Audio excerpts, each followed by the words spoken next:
ट्रांज़िटिव and इंट्रांज़िटिव verbs छा हूंदा आहिनि उहो असां हिन लेक्चर में पढ़ंदासीं। सभिनी खां पहिरियों सम्झो त ट्रांज़िटिव वर्ब छा हूंदो आहे। A verb that is used with an object, मतिलबु अहिड़ो वर्ब जंहिंसां गॾु ऑब्जेक्ट हुजे उनखे असां ट्रांज़िटिव वर्ब चवंदा आहियूं। ऑब्जेक्ट छा हूंदो आहे त जेको बि एक्शन हूंदो आहे जंहिंखे असां वर्ब चवंदा आहियूं त उहो एक्शन रिसीव करण लाइ कोई बि पर्सन या थिंग हूंदी आहे त उनखे असां ऑब्जेक्ट चवंदा आहियूं। मतिलबु जंहिं शइ ते या जंहिं पर्सन ते उहो एक्शन परफॉर्म थिए थो उनखे असीं ऑब्जेक्ट चवंदा आहियूं।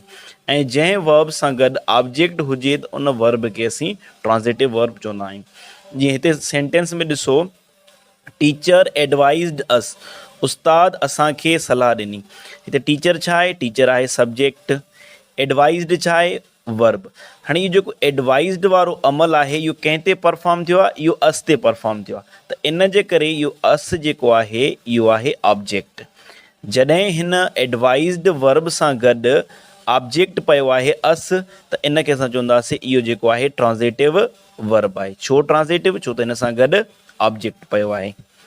ही कॉल्ड मी, हुन मूंखे सॾु कयो। ही छा आहे? सब्जेक्ट। कॉल्ड यानी कि कोई बि एक्शन आहे, अमल आहे, त उनखे असां छा चवंदासीं? इहो वर्ब आहे। हाणे हिन वर्ब जो जेको अमल आहे, जेको आहे इहो परफॉर्म थियो आहे, इहो कंहिं ते थियो आहे? मी ते थियो आहे। सॾु करण वारो अमल कंहिं ते थियो आहे? मी ते थियो आहे। इन जे करे मी जेको आहे ऑब्जेक्ट आहे। हाणे कॉल सां गॾु ॾिसो ऑब्जेक्ट पियो आहे, त इन जे करे असां हिन कॉल खे चवंदासीं इहो हिकु ट्रांज़िटिव वर्ब आहे। त ट्रांज़िटिव वर्ब उहो हूंदो आहे जंहिंसां गॾु ऑब्जेक्ट यूज़ थिए। शी ड्रिंक्स मिल्क, हूअ खीर पींदी आहे। शी छा आहे? सब्जेक्ट। ड्रिंक्स छा आहे? वर्ब। हाणे पीअण वारो अमल जेको आहे उहो कंहिं ते परफॉर्म थिए थो? उहो परफॉर्म थिए थो मिल्क ते। ठीकु आहे। त ऑब्जेक्ट कोई बि पर्सन बि थी सघे थो या थिंग बि थी सघे थी। ठीकु आहे। त मिल्क थी वियो ऑब्जेक्ट। त वर्ब ड्रिंक सां गॾु जेको मिल्क ऑब्जेक्ट पियो आहे त ड्रिंक हिते छा आहे? ड्रिंक हिते थींदो ट्रांज़िटिव वर्ब। त ट्रांज़िटिव वर्ब उहो हूंदो आहे जंहिंसां गॾु ऑब्जेक्ट यूज़ थिए। Some transitive verbs take two objects after them, कुझु वरी ट्रांज़िटिव वर्ब अहिड़ा बि हूंदा आहिनि जंहिंसां गॾु या जंहिंखां बाद में ॿ ऑब्जेक्ट यूज़ थींदा आहिनि। जंहिंमां हिकिड़ो हूंदो आहे डायरेक्ट ऑब्जेक्ट, ऐं डायरेक्ट ऑब्जेक्ट अक्सर जेको आहे का बि शइ हूंदी आहे, बेजान शइ हूंदी आहे। इहो यादि करण लाइ ज़हन में रखी छॾियो त डायरेक्ट ऑब्जेक्ट का बि शइ हूंदी आहे। ॿियो हूंदो आहे इनडायरेक्ट ऑब्जेक्ट। इनडायरेक्ट ऑब्जेक्ट वरी कोई बि पर्सन हूंदो आहे। ठीकु आहे। डायरेक्ट ऑब्जेक्ट छा हूंदो आहे? Which receive the action first, मतिलबु जेको एक्शन पहिरियां रिसीव कंदो आहे उहो हूंदो आहे डायरेक्ट ऑब्जेक्ट। ऐं इनडायरेक्ट ऑब्जेक्ट छा हूंदो आहे? Which receive the action later, जेको एक्शन खे बाद में रिसीव कंदो आहे उहो वरी हूंदो आहे इनडायरेक्ट ऑब्जेक्ट। जॾहिं इहे लफ़्ज़ जुमिले में हूंदा send, give, tell, teach, buy, ask, offer, त अक्सर ॿ ऑब्जेक्ट हूंदा आहिनि। ठीकु आहे। ऐं जॾहिं कंहिं बि जुमिले ॿ ऑब्जेक्ट हूंदा आहिनि त उनजी ॿ स्ट्रक्चर थी सघंदियूं जेके ॿई तव्हांखे मां सम्झायां थो। पहिरीं स्ट्रक्चर इहा आहे त सभिनी खां पहिरियां सब्जेक्ट, पोइ वर्ब, इनडायरेक्ट ऑब्जेक्ट, पोइ ईंदो आहे डायरेक्ट ऑब्जेक्ट। पहिरियों इनडायरेक्ट ऑब्जेक्ट, उन खां पोइ direct object. He told me a secret, ही छा आहे? सब्जेक्ट आहे। टोल्ड छा आहे? वर्ब आहे। मी छा आहे? Indirect object. अ सीक्रेट छा आहे? Direct object. सभिनी खां पहिरियों सम्झो डायरेक्ट ऑब्जेक्ट छा हूंदो आहे? जेको एक्शन पहिरियां रिसीव करे थो। ज़ाहिरी ॻाल्हि आहे, he told me a secret, हुन मूंखे राज़ ॿुधायो। त जेको राज़ आहे, ॿुधाइण वारी जेका ॻाल्हि आहे, पहिरियों हिन रिसीव कई आहे राज़। ठीकु आहे। उन खां पोइ वञी करे जेको मी आहे उन रिसीव कई आहे। ठीकु आहे। त इन करे सीक्रेट थींदो डायरेक्ट ऑब्जेक्ट ऐं मी जेको थींदो आहे उहो इनडायरेक्ट ऑब्जेक्ट। ऐं ॿी ॻाल्हि बि तव्हांखे ॿुधाई आहे त डायरेक्ट ऑब्जेक्ट जेको हूंदो आहे उहो अक्सर का बि शइ हूंदी आहे, ऐं इनडायरेक्ट ऑब्जेक्ट जेको आहे उहो को बि पर्सन हूंदो आहे। Sir Amjad teach us English. हाणे सर अमजद सब्जेक्ट, टीच छा आहे? वर्ब, अस इनडायरेक्ट ऑब्जेक्ट, इंग्लिश छा आहे? Direct object. छो त पढ़ाइण वारो जेको अमल आहे पहिरियों इंग्लिश रिसीव करे थो। ठीकु आहे। Sir Amjad teach us English, त पहिरियों उहो अमल थिए थो इंग्लिश ते, उन खां बाद में अस ते। त इन जे करे इंग्लिश जेको आहे उहो डायरेक्ट ऑब्जेक्ट, अस जेको आहे उहो इनडायरेक्ट ऑब्जेक्ट थींदो। My father bot mid a mobile, मुंहिंजे फादर मुंहिंजे लाइ मोबाइल ख़रीद कई। त इते माई फादर सब्जेक्ट, बॉट जेको आहे वर्ब, मी इनडायरेक्ट ऑब्जेक्ट, मोबाइल जेको आहे उहो डायरेक्ट ऑब्जेक्ट आहे। छो त पहिरियां मोबाइल ख़रीद कई आहे, उन खां बाद में अची करे मूंखे ॾिनी हूंदी, ठीकु आहे। त इन जे करे जेको एक्शन पहिरियों रिसीव कंदो आहे उहो हूंदो आहे डायरेक्ट ऑब्जेक्ट, जेको एक्शन बाद में रिसीव कंदो आहे उहो हूंदो आहे इनडायरेक्ट ऑब्जेक्ट। त अक्सर जुमिले में छा थींदो आहे त पहिरियों असां वर्ब खां यकदम बाद में इनडायरेक्ट ऑब्जेक्ट रखंदा आहियूं, उन खां बाद में डायरेक्ट ऑब्जेक्ट रखंदा आहियूं। पर हिकु स्ट्रक्चर ॿी बि आहे, असां डायरेक्ट ऑब्जेक्ट खे पहिरियां इनडायरेक्ट ऑब्जेक्ट खे बाद में बि रखी सघूं था, पर उन में थोरी हिकु चेंजिंग ईंदी आहे। कहिड़ी? त उन में असां प्रीपोजिशन यूज़ कंदा आहियूं। त उन स्ट्रक्चर लाइ छा हूंदो त पहिरियों सब्जेक्ट, पोइ वर्ब, पोइ डायरेक्ट ऑब्जेक्ट। डायरेक्ट ऑब्जेक्ट खां बाद हिकदमि या त असां प्रीपोजिशन टू यूज़ कंदासीं या फॉर, ऐं आख़िरी में असां इनडायरेक्ट ऑब्जेक्ट यूज़ कंदा आहियूं। जेकॾहिं मां लिखियो आहे he told a secret to me, ही छा आहे? सब्जेक्ट, टोल्ड अची वियो वर्ब, अ सीक्रेट जेको आहे उहो डायरेक्ट ऑब्जेक्ट आहे।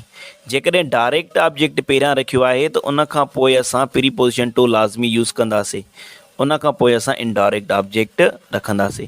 He told a secret to me, हुन मूंखे हिकु राज़ ॿुधायो। Sir Amjad teach English to us, त हिते जेको इंग्लिश आहे उहो छा आहे? Direct object. जेकॾहिं पहिरियां डायरेक्ट ऑब्जेक्ट रखो था, बाद में इनडायरेक्ट ऑब्जेक्ट, त विच में प्रीपोजिशन लाज़मी यूज़ कंदव। My father bought a mobile for me, मुंहिंजे पीउ मुंहिंजे लाइ मोबाइल ख़रीद कई।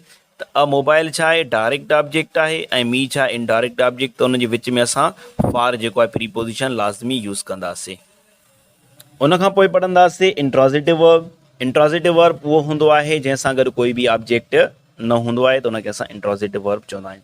जीअं हिन जुमिले में ॾिसो, ही डाइड, ही छा आहे? सब्जेक्ट, डाइड छा आहे? वर्ब। कोई बि ऑब्जेक्ट वग़ैरह न आहे, त हिते जेको लफ़्ज़ डाइड आहे उहो थींदो इंट्रोज़िटिव वर्ब, छो त हिन सां गॾु कोई बि ऑब्जेक्ट न आहे। अनीस स्लीप्स अर्ली, अनीस छा आहे? Subject, स्लीप्स verb. अर्ली जेको आहे इहो ऑब्जेक्ट न आहे, ईअं न सम्झो त वर्ब खां पोइ जेको बि वर्ड हूंदो आहे उहो ऑब्जेक्ट हूंदो आहे। ऑब्जेक्ट जो मतिलबु आहे त जेको एक्शन आहे, जेको अमल आहे, उहो जंहिं शइ ते परफॉर्म थिए थो। हाणे अर्ली जी माना आहे सवेर। हाणे जेको सुम्हण वारो अमल आहे उहो सवेर ते जेको आहे न अमल नथो थिए, ठीकु आहे, उन ते परफॉर्म नथो थिए, त अर्ली जेको आहे हिते ऑब्जेक्ट न आहे। मतां हिनखे सम्झो त अर्ली जेको आहे हिते ऑब्जेक्ट आहे, ठीकु आहे, इहो ऑब्जेक्ट वग़ैरह न आहे। अनीस सवेर सुम्हंदो आहे, त इन में कोई बि ऑब्जेक्ट वग़ैरह न आहे, इन जे करे स्लीप जेको आहे उहो इंट्रोज़िटिव वर्ब थींदो। Birds fly in the air, पखी हवा में उॾामंदा आहिनि। बर्ड्स छा आहे? सब्जेक्ट, फ्लाई छा आहे? वर्ब। इन द एयर खे मतां ऑब्जेक्ट सम्झो, इहो ऑब्जेक्ट न थींदो। छो त जेकॾहिं उॾण वारो अमल कंहिं शइ ते थिए हा, कंहिं बि ऑब्जेक्ट ते परफॉर्म थिए हा, त असां उन खे ऑब्जेक्ट चवंदा आहियूं, ठीकु आहे। त हिते उॾण वारो अमल जेको आहे हवा ते परफॉर्म नथो थिए, त इन जे करे इन द एयर जेको आहे इहो ऑब्जेक्ट न आहे।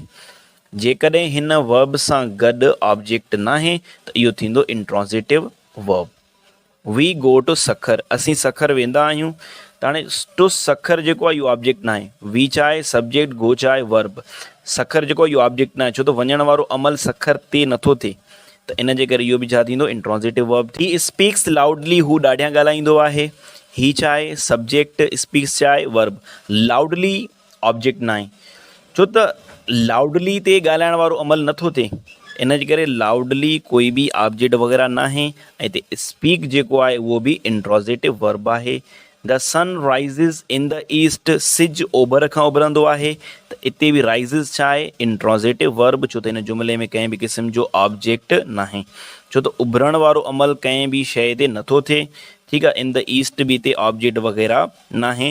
त ईअं न सम्झो त वर्ब खां बाद में जेका बि शइ हूंदी आहे उहो ऑब्जेक्ट हूंदो आहे। ऑब्जेक्ट उहा शइ हूंदी आहे जंहिं ते एक्शन परफॉर्म थिए, माना जेका बि शइ हुजे या पर्सन हुजे उहो एक्शन खे रिसीव करे थो। जेकॾहिं उहो एक्शन खे रिसीव करे थो त उहो ऑब्जेक्ट हूंदो आहे। त हिते वर्ब खां बाद में जेके बि वर्ड आहिनि उहे कंहिं बि क़िस्म जो एक्शन रिसीव नथा कनि। हाणे हिते ॾिसो, birds fly in the air, त हवा जेको आहे उहो उॾण जो अमल रिसीव करे थी, या उॾण जो अमल हवा ते थिए थो? नथो थिए। त हवा जेको आहे हिते ऑब्जेक्ट न आहे। अनीस स्लीप्स अर्ली, हाणे अर्ली जेको आहे उहो सुम्हण वारे अमल खे रिसीव करे थी, या सुम्हण वारो अमल जेको अर्ली ते थिए थो? नथो थिए, त अर्ली ऑब्जेक्ट न आहे। वी गो टू सखर, त हाणे वञण वारो अमल सखर ते थिए थो, या सखर वञण वारे अमल खे रिसीव करे थो? न, त त गो सां गॾु कॾहिं बि ऑब्जेक्ट यूज़ न थींदो। आई गो टू स्कूल, त स्कूल हिते जेको आहे ऑब्जेक्ट न आहे। अक्सर इहा ग़लती शागिर्द सम्झंदा आहिनि त जेको स्कूल आहे इहो ऑब्जेक्ट आहे। गो वारे जुमिले में कॾहिं बि ऑब्जेक्ट न हूंदो आहे। गो हमेशह एज़ अ इंट्रोज़िटिव वर्ब ई यूज़ थींदो आहे। ठीकु आहे। उन खां अलावा कुझु वर्ब अहिड़ा आहिनि जेके इंट्रोज़िटिव वर्ब तौरु या ट्रांज़िटिव वर्ब तौरु यूज़ थी सघनि था। ठीकु आहे, पर उहा ख़बर पवंदी असांखे उन जे सेंटेंस में इस्तेमालु करण सां। जीअं ॾिसो, ही स्पीक्स इंग्लिश।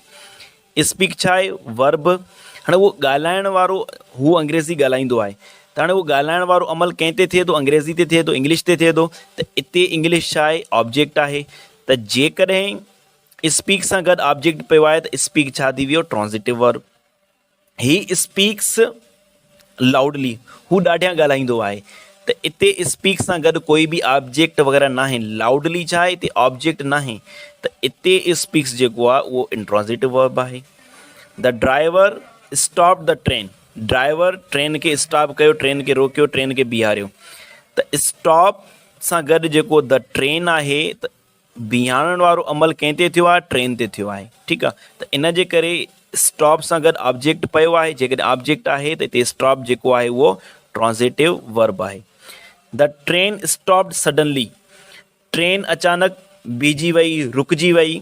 त हिते स्टॉप सां गॾु जेको सडनली पियो आहे उहो कोई ऑब्जेक्ट वग़ैरह न आहे। त हिते स्टॉप थींदो intransitive verb. They started match again. उन्हनि ॿीहर मैच शुरू कई। त स्टार्टेड सां गॾु जेको मैच पियो आहे उहो ऑब्जेक्ट आहे। इन जे करे स्टार्टेड जेको आहे उहो ट्रांज़िटिव वर्ब थींदो। The match starts at 7 PM। Match 7 बजे शुरू थींदो आहे। त हिते स्टार्ट जेको आहे उहो वर्ब आहे, पर उन खां पोइ कोई बि ऑब्जेक्ट वग़ैरह न आहे। त इन जे करे इहो थींदो इंट्रोज़िटिव वर्ब। आई फ्लाई काइट। मां लॻड़ उॾारींदो आहियां। हाणे जेको उॾारण वारो अमल आहे उहो कंहिं ते थिए थो? लॻड़ ते थिए थो। इन जे करे इहो थींदो ट्रांज़िटिव वर्ब। Birds fly. पखी उॾामंदा आहिनि। त हिते उॾण वारो अमल कंहिं ते बि नथो थिए। इन जे करे हिते फ्लाई जेको आहे उहो इंट्रोज़िटिव वर्ब आहे। त कुझु वर्ब जेके अहिड़ा आहिनि जेके ट्रांज़िटिव तौरु बि यूज़ थी सघनि था, इंट्रोज़िटिव बि यूज़ थी सघनि था। गो, कम, स्लीप, डाई, फॉल, रन, वॉक, इहे सभु जेके आहिनि इहे हमेशह इंट्रोज़िटिव वर्ब तौरु यूज़ थींदा आहिनि। इहे कॾहिं बि ट्रांज़िटिव वर्ब तौरु यूज़ नथा थी सघनि। त जॾहिं बि तव्हां गो, कम, स्लीप, डाई, फॉल इन्हनि लफ़्ज़नि खे जुमिले में ॾिसो था, तव्हां सम्झी वञो इहे ट्रांज़िटिव वर्ब ई आहिनि। बाक़ी जेकॾहिं स्पीक आहे, स्टॉप आहे, स्टार्ट आहे, फ्लाई आहे, जेकॾहिं इन्ही खे जुमिले में ॾिसो था त उन खां पोइ ॾिसो त ऑब्जेक्ट आहे त ट्रांज़िटिव, जेकॾहिं ऑब्जेक्ट न आहे त इंट्रोज़िटिव।